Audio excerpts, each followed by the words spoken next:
Okay, so we've the text on our file, and the next thing we want to do is we want to save it for future use. So once we have the text in, it's just a matter of going to the file button up the top left hand corner. Once we click on the file button, it gives us options here. This is backstage view.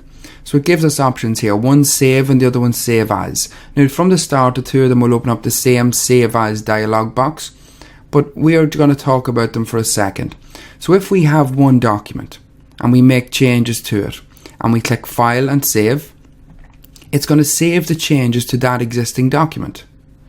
Whereas if we have a document and we make changes to that document and then we click file save as, it'll save the changes to a new document. So you'll then end up with two documents. So it depends on what you want to do, whether you use save or save as. As I say, from the start it doesn't make any difference. So I'm just going to click save as.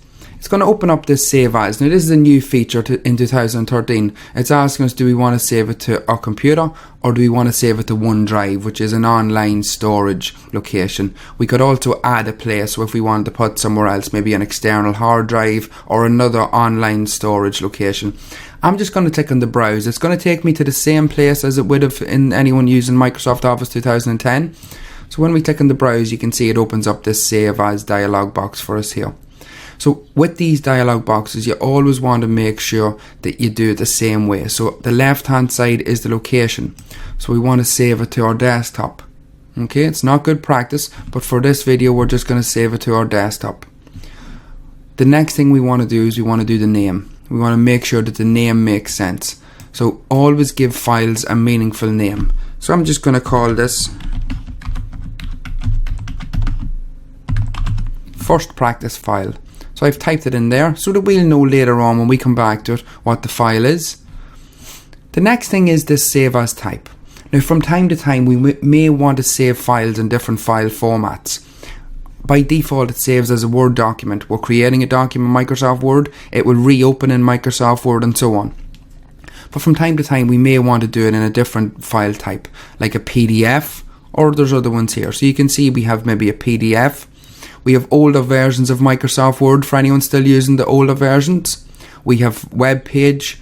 We have open text document or open document text. We've just plain text, XML. There's different things there that we can create them. So not everyone uses Microsoft Word. So not everyone's going to open up in Word documents. Sometimes you might want to save it in different file formats. The rest of these things you don't really need to know too much about. It's just the location. Where are you saving it to? And what are you saving it as? This is so that when you go back looking for it at a later date, you can find it. And I'm going to click on the save button here.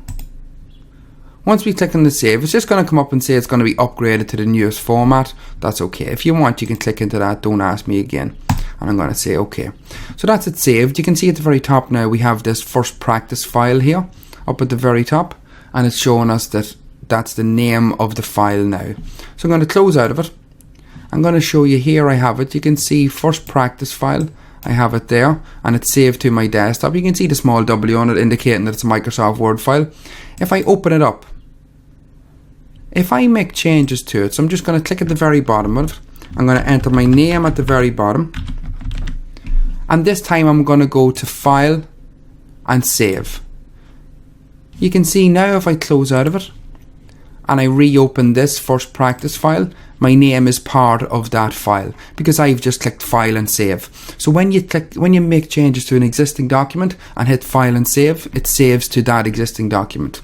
Whereas if I put the country I'm living in here, and now if I go to File, this time I'm not going to hit Save because if I hit Save, it's going to save to that existing file. I'm going to hit Save As.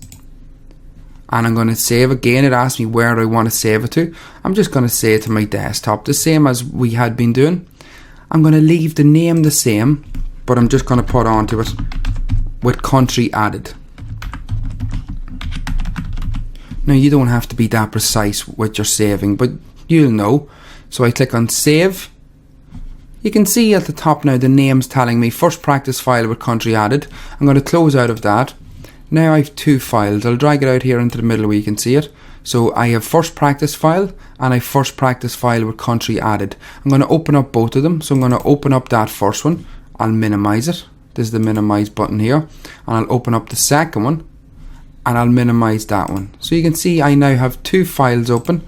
You'll see from my Microsoft Word, if I hover across it, I have two files open.